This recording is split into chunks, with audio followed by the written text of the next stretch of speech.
ആകാശവാണി. നമസ്കാരം. വാർത്തകൾ വായിക്കുന്നത് ഗോപകുമാർ.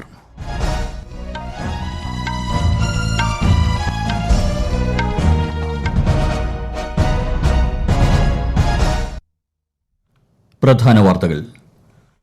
പാർലമെന്റ് സുരക്ഷാ വീഴ്ച ചൂണ്ടിക്കാട്ടി ഇരു സഭകളിലും പ്രതിപക്ഷ പ്രതിഷേധം. ലോക്സഭയിലും രാജ്യസഭയിലും നടപടികൾ 2 മണിവരെ നിർത്തിവച്ചു. വിഷയത്തിൽ കേന്ദ്ര സർക്കാർ പാർലമെന്റിൽ പ്രസ്താവന നടത്തണമെന്ന് പ്രതിപക്ഷം. പ്രതിപക്ഷ പ്രതിഷേധങ്ങളെ രൂക്ഷമായി വിമർശിച്ച് പാർലമെന്ററി കാര്യമന്ത്രി പ്രഹ്ലാദ് ജോഷി.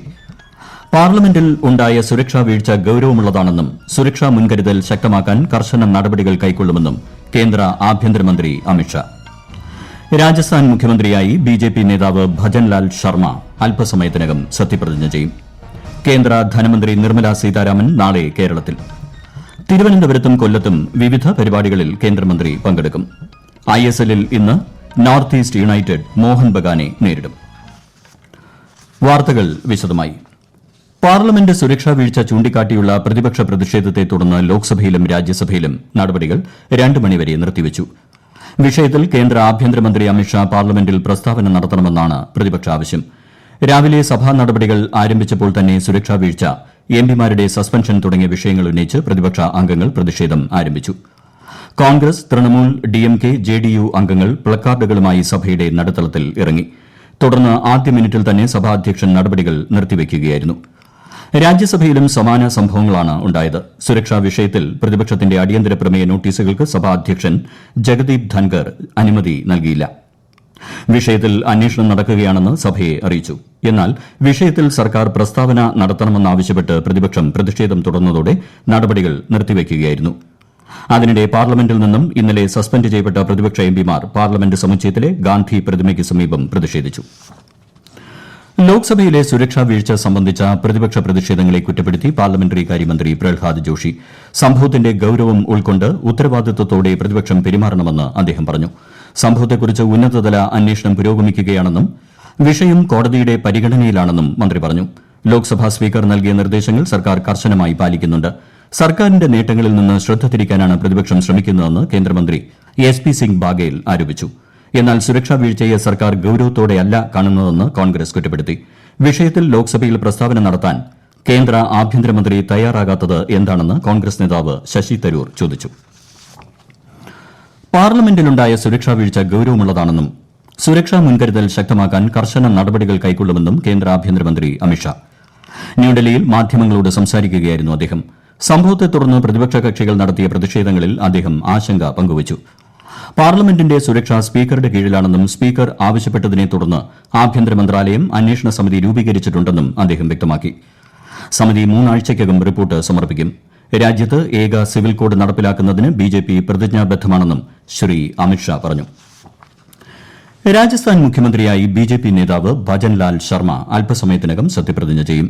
ജയ്പൂർ ആൽബർട്ട് ഹാളിലാണ് ചടങ്ങ് സംഘടിപ്പിച്ചിരിക്കുന്നത്. രാജസ്ഥാൻ ഗവർണർ കൽരാജ് മിശ്ര സത്യവാചകം ചൊല്ലിക്കൊടുക്കും. ഉപമുഖ്യമന്ത്രിമാരായ ദിയ കുമാരിയും പ്രേംചന്ദ് ഭൈരവയും അധികാരമേൽക്കും. പ്രധാനമന്ത്രി നരേന്ദ്രമോദി ഉൾപ്പെടെയുള്ള പ്രമുഖ നേതാക്കൾ ചടങ്ങിൽ പങ്കെടുക്കാനായി എത്തിച്ചേർന്നിട്ടുണ്ട്. പരീക്ഷാ സമ്മർദ്ദത്തെ വിജയമാക്കി മാറ്റുകയാണ് പരീക്ഷാ പേ ചർച്ച പരിപാടിയിലൂടെ ലക്ഷ്യമിടുന്നതെന്ന് പ്രധാനമന്ത്രി നരേന്ദ്രമോദി. പരീക്ഷയെ പുഞ്ചിരിയോടെ നേരിടുന്നതിന് വിദ്യാർത്ഥികളെ പ്രാപ്തരാക്കുകയാണ് പരിപാടിയുടെ ഉദ്ദേശമെന്നും പ്രധാനമന്ത്രി സമൂഹമാധ്യമത്തിൽ കുറിച്ചു. പരീക്ഷാ സമ്മർദ്ദത്തെ അതിജീവിക്കുന്നത് സംബന്ധിച്ച് പ്രധാനമന്ത്രി വിദ്യാർത്ഥികളുമായും അധ്യാപകരുമായും രക്ഷിതാക്കളുമായും സംവദിക്കുന്ന പരിപാടിയാണ് പരീക്ഷാ പേ ചർച്ച. innovate.mygov.in/ppc-2024 എന്ന വെബ്സൈറ്റ് ലിങ്കിലൂടെ പരിപാടിയിൽ പങ്കെടുക്കാനായി രജിസ്റ്റർ ചെയ്യാവുന്നതാണ്. സർദാർ വല്ലഭായ് പട്ടേലിന്റെ ചരമവാർഷിക ദിനത്തിൽ അദ്ദേഹത്തിന് ആദരമർപ്പിച്ച് പ്രധാനമന്ത്രി നരേന്ദ്രമോദി. സർദാർ പട്ടേലിന്റെ ദീർഘവീക്ഷണത്തോടെയുള്ള നേതൃത്വവും രാജ്യത്തിന്റെ ഐക്യത്തോടുള്ള അചഞ്ചലമായ പ്രതിബദ്ധതയും ആധുനിക ഇന്ത്യയ്ക്ക് അടിത്തറ പാകിയതായി പ്രധാനമന്ത്രി സാമൂഹിക മാധ്യമത്തിലൂടെ അനുസ്മരിച്ചു. ശക്തവും ഐക്യമുള്ളതുമായ രാഷ്ട്രം കെട്ടിപ്പടുക്കുന്നതിൽ അദ്ദേഹത്തിന്റെ പ്രവർത്തനങ്ങൾ വഴികാട്ടി ആകുന്നതായും പ്രധാനമന്ത്രി അഭിപ്രായപ്പെട്ടു. സർദാർ വല്ലഭായ് പട്ടേലിന്റെ ശക്തമായ നേതൃത്വവും ഇച്ഛാശക്തിയുമാണ് ഇന്ത്യയുടെ ഇന്നത്തെ ഐക്യരൂപത്തിന് പിന്നിലെന്ന് കേന്ദ്ര ആഭ്യന്തരമന്ത്രി അമിത്ഷാ പറഞ്ഞു. കേന്ദ്ര വാർത്താവിതരണ പ്രക്ഷേപണ മന്ത്രി അനുരാഗ് സിംഗ് ഠാക്കൂർ ഉൾപ്പെടെയുള്ള പ്രമുഖ നേതാക്കളും സർദാർ വല്ലഭായ് പട്ടേലിന് ആദരാഞ്ജലി അർപ്പിച്ചു. ഈ വാർത്തകൾ ആകാശവാണിയിൽ നിന്ന്. ആകാശവാണി വാർത്തകളും വാർത്താധിഷ്ഠിത പരിപാടികളും all India radio news Thiruvananthapuram എന്ന യൂട്യൂബ് ചാനലിൽ ലഭ്യമാണ്. കൂടുതൽ വാർത്തകൾക്കായി all India radio news Thiruvananthapuram എന്ന ഫേസ്ബുക്ക് പേജും @AER_News_TVM എന്ന എക്സ് ഹാൻഡിലും സന്ദർശിക്കാം. കേന്ദ്ര ധനമന്ത്രി നിർമ്മല സീതാരാമൻ നാളെ തിരുവനന്തപുരം, കൊല്ലം ജില്ലകളിൽ വിവിധ പരിപാടികളിൽ പങ്കെടുക്കും. കൊല്ലം ഫാത്തിമ മാതാ നാഷണൽ കോളേജിലെ ബിരുദദാന ചടങ്ങിൽ കേന്ദ്രമന്ത്രി മുഖ്യാതിഥിയായി പങ്കെടുക്കും.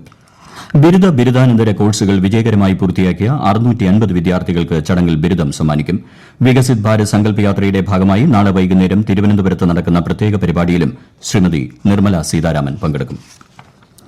കഴിഞ്ഞ ഒരു മാസത്തിനിടെ 2 കോടിയിലധികം പേർ വികസിത് ഭാരത് സങ്കല്പ് യാത്രയിൽ പങ്കെടുത്തു.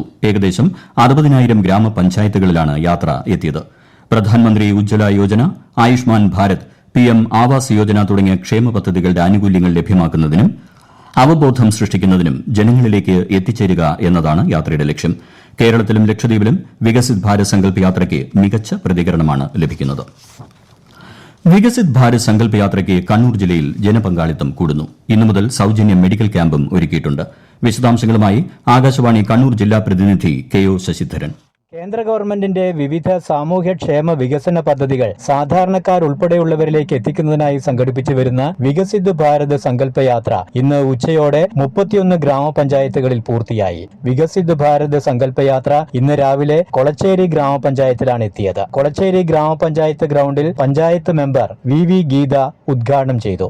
ചടങ്ങിൽ ലീഡ് ജില്ലാ ബാങ്ക് മാനേജർ E പ്രശാന്ത് അധ്യക്ഷനായി. വിവിധ വിഷയങ്ങളെക്കുറിച്ച് വിദഗ്ധരായവർ ഉൾപ്പെടെ ക്ലാസ് എടുത്തു. കൂടാതെ മെഡിക്കൽ ക്യാമ്പും ഉണ്ടായി. നിരവധി ആളുകൾ മെഡിക്കൽ ക്യാമ്പിൽ പരിശോധന നടത്തി. ഇന്ന് ഉച്ചയ്ക്ക് ശേഷം നാറാത്ത് ഗ്രാമപഞ്ചായത്തിലാണ് യാത്ര എത്തിച്ചേരുക.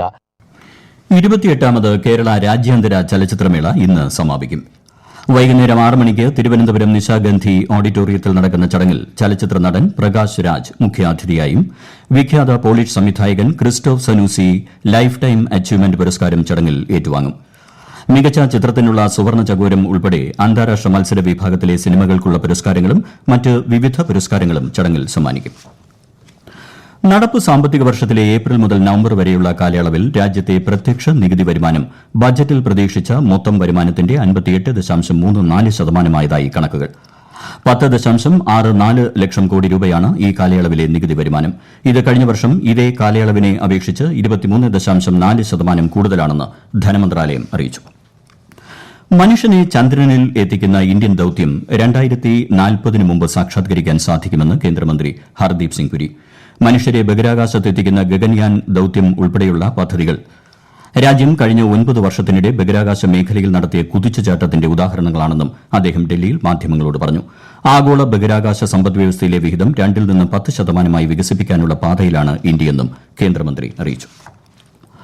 ISLൽ ഇന്ന് നോർത്ത് ഈസ്റ്റ് യുണൈറ്റഡ് മോഹൻ ബഗാനെ നേരിടും. വൈകിട്ട് 8 മണിക്ക് ഗുവാഹത്തിയിലെ ഇന്ദിരാഗാന്ധി സ്റ്റേഡിയത്തിലാണ് മത്സരം. ഇന്നലെ നടന്ന മത്സരത്തിൽ കേരള ബ്ലാസ്റ്റേഴ്സ് പഞ്ചാബ് FCയെ എതിരില്ലാത്ത 1 ഗോളിന് തോൽപ്പിച്ചു.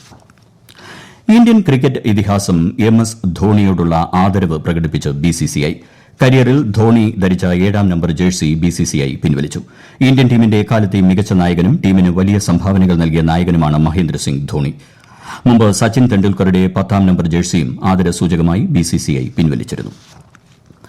ഹമാസുമായുള്ള യുദ്ധം ഇനിയും മാസങ്ങളോളം നീണ്ടുനിൽക്കാമെന്ന് മുന്നറിയിപ്പ് നൽകി ഇസ്രായേൽ പ്രതിരോധ മന്ത്രി യോവ് ഗാലന്റ്.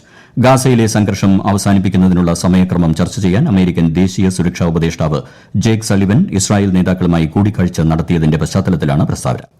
ഹമാസിനെ തകർക്കുന്നതുവരെ സൈനിക നീക്കം തുടരുമെന്നും ഇസ്രായേൽ നേതൃത്വം വ്യക്തമാക്കി. അതിനിടെ യുദ്ധത്തിൽ ഗാസ മുനമ്പിൽ ഇതുവരെ 18,700-ലധികം ആളുകൾ കൊല്ലപ്പെട്ടതായി ഗാസ ആരോഗ്യ മന്ത്രാലയം അറിയിച്ചു. ഇന്ത്യ ഉൾപ്പെടെ 33 രാജ്യങ്ങളിൽ നിന്നുള്ള സന്ദർശകർക്ക് വിസ ഇളവ് നൽകി ഇറാൻ. ഇതോടെ 45ഓളം രാജ്യങ്ങളിൽ നിന്നുള്ളവർക്ക് വിസ ഇല്ലാതെ ഇറാൻ സന്ദർശിക്കാൻ കഴിയും. പ്രധാന വാർത്തകൾ വീണ്ടും. പാർലമെന്റ് സുരക്ഷാ വീഴ്ച ചൂണ്ടിക്കാട്ടി ഇരുസഭകളിലും പ്രതിപക്ഷ പ്രതിഷേധം. ലോക്സഭയിലും രാജ്യസഭയിലും നടപടികൾ 2 മണിവരെ നിർത്തിവച്ചു. വിഷയത്തിൽ കേന്ദ്ര സർക്കാർ പാർലമെന്റിൽ പ്രസ്താവന നടത്തണമെന്ന് പ്രതിപക്ഷ പ്രതിഷേധങ്ങളെ രൂക്ഷമായി വിമർശിച്ച് പാർലമെന്ററി കാര്യമന്ത്രി പ്രഹ്ലാദ് ജോഷി. പാർലമെന്റിലുണ്ടായ സുരക്ഷാ വീഴ്ച ഗൌരവമുള്ളതാണെന്നും സുരക്ഷാ മുൻകരുതൽ ശക്തമാക്കാൻ കർശന നടപടികൾ കൈക്കൊള്ളുമെന്നും കേന്ദ്ര ആഭ്യന്തരമന്ത്രി അമിത്ഷാ. രാജസ്ഥാൻ മുഖ്യമന്ത്രിയായി BJP നേതാവ് ഭജൻലാൽ ശർമ്മ അല്പസമയത്തിനകം സത്യപ്രതിജ്ഞ ചെയ്യും.